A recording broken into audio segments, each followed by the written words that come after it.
নাগা সন্ন্যাসী, মাথায় লম্বা জটা, সারা গায়ে ভস্য। কেন নাগা সন্ন্যাসীরা পোশাক পরেন না?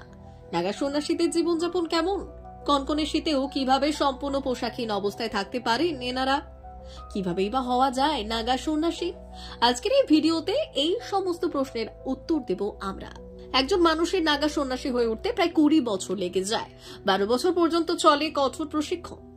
এই সময় নিজেদের খাবার নিজেদের তৈরি করার পাশাপাশি গরুর সেবা করা অবশ্য কর্তব্য। এছাড়া এরা সারা জীবন তেল সাবান মেখে স্নান করতে পারেন না।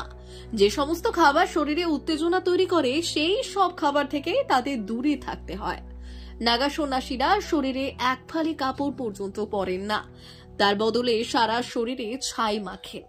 এই ভস্য কিন্তু শুধু ছাই নয়, তাতে মেশানো হয় গোবর, দুধ, কলা ও বেলপাতা, যা গায়ে মাখলে মশা বা বিষাক্ত সাপ তাদের ধারে কাছে ঘেঁষে না।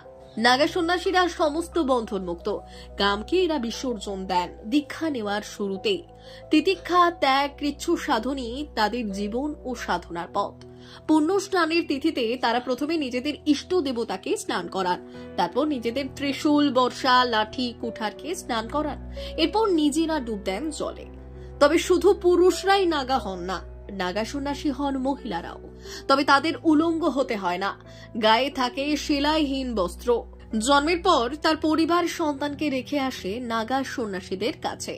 সন্ন্যাসীদের কাছেই বেড়ে ওঠে সন্তান, শেখে জীবন ধারণ, অস্ত্র শিক্ষা। সব সাধনায় উত্তীর্ণ হলে তবেই মেলে দীক্ষা। নাগা সন্ন্যাসী প্রথমে চাইলেই হওয়া যায় না। 6 থেকে 12 বছর পর্যন্ত করতে হয় কঠোর সাধনা।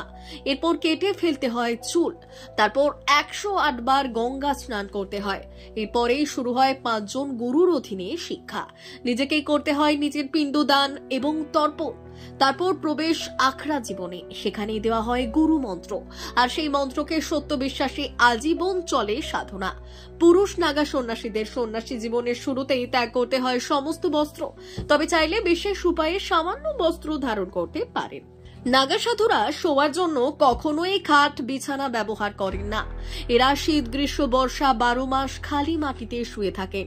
24 ঘন্টায় মাত্র একবার এরা খাবার খান। ভিক্ষি করে নিজেদের খাদ্য সংগ্রহ করেন এরা। কিন্তু একদিনে মাত্র 7টি বাড়িতে ভিক্ষির জন্য প্রার্থনা করতে পারেন নাগা সাধুরা। এই 7 বাড়িতে কিছু না পেলে সেই দিন অভুক্ত থাকতে হয় এদের। নাগা সন্ন্যাসী হওয়ার এই সাধনা অত্যন্ত কঠিন। নাগা সন্ন্যাসীদের প্রথম শিক্ষা হচ্ছে ব্রহ্মচর্য পালন। এই পরীক্ষায় সফল হওয়ার পর তাকে নিজের যজ্ঞোপবীত বা পৈতে বিসর্জন দিতে হয়। এরপর নিজের পরিবারের পিণ্ডদান করতে হয় এবং তারপর নিজের পিণ্ডদান করতে হয়, কারণ নাগা সন্ন্যাসী হওয়ার পর এদের কাছে পরিবার ও সমাজের কাছে এদের মৃত্যু হয়।